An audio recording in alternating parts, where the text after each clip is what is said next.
என்ன பண்றீங்க?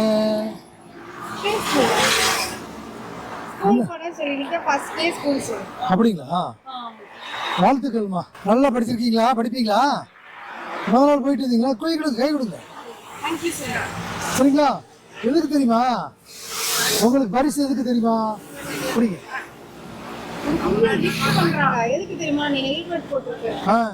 தலைக்கவசம் போட்டிருக்கீங்கல்ல, அம்மா பாருங்க எவ்வளவு ஒரு பொறுப்போட கூட்டு வந்திருக்காங்க. அம்மா நல்ல விஷயம். எவ்வளவு நாளா குழந்தைக்கு தலைக்கவசம் வாங்கினீங்க? 2 வயசுல இருந்து போய் வாங்கிட்டீங்க. வண்டியில போறப்ப எப்ப போனாலும் தலைக்கவசம் போட்டு தான் கூட்டு போறீங்க. நல்ல பழக்கம். இன்னைக்கு நாட்டுல தேவை இந்த மாதிரி ஒரு பொறுப்புள்ள தாய்மார்கள் தான். ஏன்னா தாய்மார்கள் பொறுப்பா இருந்துட்டாங்கன்னா குழந்தைங்கள பத்திரமா இருப்பாங்க. நீங்க பாக்குறவங்க இப்ப எல்லாமே பள்ளிக்கூடம் ஆரம்பிச்சிருச்சு. முதல் நாள் குழந்தைக்கு பள்ளிக்கூடத்துக்கு கூட்டு போயிட்டு வந்திருக்காங்க. யாரெல்லாம் பள்ளிக்கூடத்துக்கு குழந்தைகளை கூட்டு போறீங்களோ அவங்களாம் இந்த மாதிரி சின்ன தலைக்கவசம் வாங்கி போட்டு பாதுகாப்பா கூட்டு போயிட்டு கூட்டுவாங்க.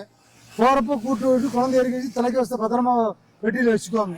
திருப்பி போறப்போ அவங்களுக்கு போட்டு கூட்டுவாங்க. ஏன்னா இப்ப யாரு எந்த இடத்துல எந்த வண்டி யார் எப்போ என்ன வேகத்துல போறாங்க, அலட்சியமா போறாங்க, எதிர் திசையில வர்றாங்க, ஒரு வழி பாதையில போறாங்க, குறுக்க போறாங்க, எப்படி வேணாலும் போறாங்க. ஆனா நம்ம பாதுகாப்பா வரணும்னா நம்ம கொஞ்சம் எச்சரிக்கை உணர்வோடையும் பாதுகாப்பு உணர்வோடையும் பயணம் பண்ணணும். இவ்வளவு நாளா போட்டே இருக்கீங்கம்மா, வாழ்த்துக்கள்மா. அந்த கண்ணு இதுல உண்டியில நிறைய பணம் சேர்த்து வைங்க. சரியா? சொல்ல மாட்டீங்களா? வாழ்த்துக்கள்மா.